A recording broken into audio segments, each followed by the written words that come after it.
तुम्ही बघू शकता त्या जंगलामधून प्रवास करत जात असताना आपल्याला वाटेमध्ये एक घोडा दिसला।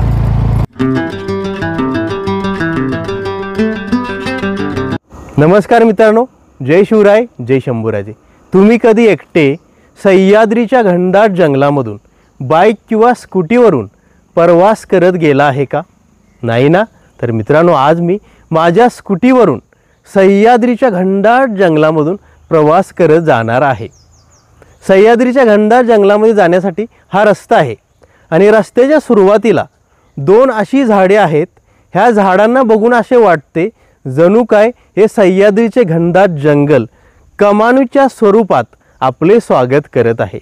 अशा या सुंदर आणि ॲडव्हेंचरने भरलेल्या जंगलामध्ये आपल्याला जायचं आहे। ह्या रस्त्याने पुढे जात असताना वाटेमध्ये कदाचित माणसे आपल्याला भेटतील, कारण ह्या सह्याद्रीच्या घनदाट जंगलामधून वरती गेल्यानंतर एक वाडी आहे। त्या वाडीतील माणसे खाली जाण्यासाठी ह्या रस्त्याचा उपयोग करतात। हा रस्ता असाच वरती जातो आणि मसाई पठारावरून पुढे पुढे पावनखिंडच्या दिशेने जातो। तर मित्रांनो, आज आपण हे सह्याद्रीचे घनदाट जंगल बघायचं आहे आणि महत्त्वाची गोष्ट म्हणजे या सह्याद्रीच्या घनदाट जंगलामध्ये वन्य प्राणी पण कधी कधी रस्त्यावर येतात। त्यामुळे सावधगिरी बाळगून आपण हा प्रवास करायचा आहे। आणि ह्या जंगलामधून जात असताना आपल्याला कसा अनुभव येतोय या निसर्गाच्या सानिध्यामधून आणि स्कूटीवरून प्रवास करताना आपल्याला कसं वाटतंय हे देखील आपल्याला अनुभवायचं आहे। तर चला मित्रांनो, सह्याद्रीच्या घनदाट जंगलामध्ये प्रवास करायला सुरुवात करूया। मित्रांनो, मी आता जंगलामध्ये प्रवेश केलेला आहे आणि जंगलामधून जाण्यासाठी हा मार्ग आहे। बघा सह्याद्रीचे जंगल कसे आहे।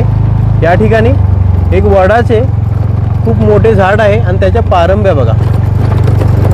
आणि वैशिष्ट्याची गोष्ट म्हणजे जंगलामध्ये प्रवेश करायच्या अगोदर भरपूर ऊन लागत होतं, पण आता जंगलामध्ये प्रवेश केल्यानंतर एकदम गारवा वाटत आहे। तुम्ही बघू शकता या घनदाट जंगलामध्ये विविध प्रकारच्या वनस्पती आहेत आणि खूप मोठी झाडे पण आहेत। बघा मित्रांनो, हे सह्याद्रीचे घनदाट जंगल कसे आहे। वरती सह्याद्री पर्वत आणि सह्याद्री पर्वताच्या पायथ्यापासून हे घनदाट जंगल सुरू होते। बघा या जंगलातील अनुभव कसा आहे आणि या जंगलामधून प्रवास करत जात असताना खूप मजा पण येते मित्रांनो। वेडी वाकडी वळणे आणि समोरून काय आलं की दिसत नाही। बघा हा टर्न बघा किती जोरात आहे, समोरून जर कोणी आलं तर दिसत नाही। बघा मित्रांनो, हे सह्याद्रीचे घनदाट जंगल मस्त आहे आणि जंगलामध्ये जो अनुभव येतो तो वेगळाच असतो। सर्वत्र गारवा, सावली, पक्ष्यांचा आवाज मस्त वाटतं मित्रांनो हे जंगलामध्ये आल्यानंतर। आणि आता आपण या ठिकाणी थांबून या जंगलातील काही दृश्य बघूया। मित्रांनो, मी प्रवास करत करत ह्या घनदाट जंगलाच्या मधोमध आलेलो आहे। या ठिकाणी मी स्कूटी थांबवलेली आहे आणि ह्या जंगलाचा अनुभव घेण्यासाठी थोडा चालत चालत पुढे आलेलो आहे। बघू शकता तुम्ही, या सह्याद्रीच्या घनदाट जंगलामध्ये आल्यानंतर आपल्याला लई भारी वाटतं मित्रांनो। या ठिकाणी कोणत्याही माणसांचा, गाड्यांचा आवाज नाही, फक्त पक्ष्यांचा आवाज येत आहे आणि वन्य प्राण्यांचा आवाज येत आहे। अशा या सुंदर जंगलामध्ये आल्यानंतर मनाला शांती मिळते। माणूस आठवडाभर कामामध्ये बिझी असतो, काम इकडे जायचे तिकडे जायचे, पण माणसाला आठवड्यातून एकदा मन फ्रेश करायचे असेल तर अशा सह्याद्रीच्या घनदाट जंगलामध्ये आले पाहिजे। या ठिकाणी आल्यानंतर आपल्याला वेगळाच अनुभव अनुभवायला मिळतो। पक्ष्यांचा आवाज, गार हवा, हिरवेगार गवत आणि हिरवीगार झाडे हे सर्व बघितल्यानंतर आपले मन प्रसन्न होतं। असं वाटतं जणू काय आपण निसर्गाच्या स्वर्गामध्ये आलेलो आहे। माणूस किती काळजीत असला, किती टेन्शनमध्ये असला तरीसुद्धा त्याने ह्या निसर्गामध्ये यायला पाहिजे। या निसर्गामध्ये आल्यानंतर माणसांची काळजी, टेन्शन दूर होतं आणि माणूस एकदम फ्रेश होतो। या जंगलामधून प्रवास करत जात असताना आपल्याला वाटेमध्ये एक घोडा दिसला। बघा वरती सह्याद्री पर्वत आहे आणि वरती जाण्यासाठी एकदम सरळ चढ आहे आणि रस्त्यामध्ये वेडी वाकडे वळणे पण आहेत. बघा मित्रांनो, किती सुंदर निसर्ग आहे. आणि या ठिकाणी हे सागवानचे झाड बघा. अशा या सुंदर निसर्गामधून प्रवास करायला लय भारी वाटतं मित्रांनो. आणि या जंगलामधून आता मी बाहेर आलेलो आहे आणि सह्याद्री पर्वताच्या वरती निघालेलो आहे. बघू शकता मित्रांनो, वरती असलेला सह्याद्री पर्वत. त्या सह्याद्री पर्वतावरती आपल्याला जाता येते का नाही बघायचं आहे. आणि हा रस्ता कुठेपर्यंत जातो हे देखील बघायचं आहे. पुढे त्या गावातील माणसे दिसत आहेत. एक माणूस म्हैशी चारण्यासाठी आलेला आहे आणि दुसरा बाईकवरून पुढे निघालेला आहे.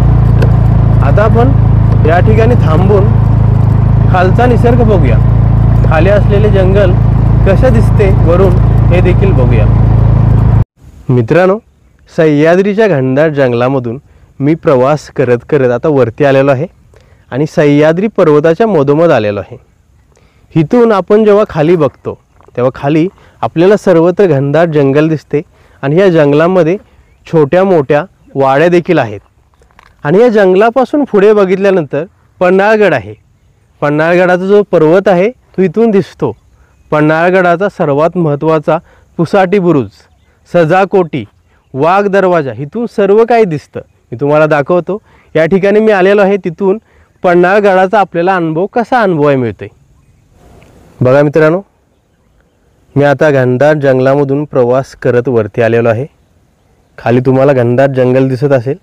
ह्या जंगलामधून मी आता वरती आलेलो आहे आणि या ठिकाणी मी थांबलो आहे. तिथून भरपूर वाड्या, गावे पण दिसत आहेत. समोर एक सुंदर सह्याद्री पठार आहे. या सह्याद्री पठाराच्या पायथ्याशी अनेक गावे आहेत आणि वरती आहे पन्हाळगड. आता आपण बघूया इथून पन्हाळगडावरील काय काय आपल्याला बघायला मिळतंय. बघा मित्रांनो, मी तुम्हाला झूम करून दाखवतो. या ठिकाणी एक टावर आहे आणि टावरच्या साईडला कोण्यामध्ये एक बुरुज दिसत असेल. हा आहे पुसाटी बुरुज. पन्हाळगडाच्या सुरक्षतेच्या बाबतीत सर्वात महत्त्वाचा बुरुज होता. आणि इथून मधोमध आल्यानंतर बघा या ठिकाणी एक टावर आहे. या टावरच्या खाली वाघ दरवाजा आहे. वाघ दरवाजाच्या खाली पक्षी उद्यान देखील आहे. आणि आणखी कोण्यामध्ये गेल्यानंतर या ठिकाणी आहे सजाकोटी. जेव्हा सिद्धी जोहरने पन्हाळगडाला वेढा दिला होता तेव्हा या सजाकोटीवरून मावळ्यांना सुरक्षा देणे खूप सोपे झाले होते. बघा मित्रांनो, किती सुंदर निसर्ग आहे खायला.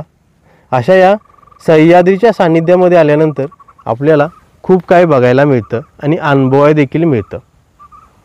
मित्रांनो, सह्याद्रीच्या सान्निध्यामधून प्रवास करत जात असताना आपल्याला खूप काही बघायला मिळतं. जसं आता आपण सह्याद्रीचे घनदाट जंगल बघितले आणि त्या जंगलामधून जाणारा रस्ता बघितला. अशा या सह्याद्रीच्या सान्निध्यामध्ये बघण्यासारखं खूप काही असतं. आणि आता पावसाळ्याचे दिवस आहेत आणि पाऊस उघडल्यामुळे आपल्याला खूप काही बघायला मिळतं. कारण हे सह्याद्रीचे पर्वत आहेत, इथे जोरदार पाऊस पडतो. त्यामुळे पावसामध्ये व्हिडिओ बनवणे शक्य नसते. त्यामुळे आज पाऊस उघडल्यामुळे मी सह्याद्रीच्या सान्निध्यामध्ये फिरायला आलो तेव्हा मला एक घनदाट जंगल दिसले. त्या जंगलामधून जाणारा एक रस्ता दिसला. त्या रस्त्याने मी प्रवास करत करत वरती आलो आणि तुम्हाला देखील घनदाट जंगलाचा अनुभव करून दिला. तर मित्रांनो, आजचा व्हिडिओ तुम्हाला कसा वाटला मला कमेंट करून नक्की सांगा. आणि असेच नवनवीन मराठी व्हिडिओ बघण्यासाठी चॅनलला सबस्क्राईब करा, शेअर करा, लाईक करा आणि बेल आयकन दाबून नोटिफिकेशन ऑन करा. पुन्हा भेटूया अशाच नवीन सुंदर व्हिडिओसोबत. धन्यवाद. जय शिवराय, जय शंभूराजे, नमः पार्वती पते, हर हर महादेव.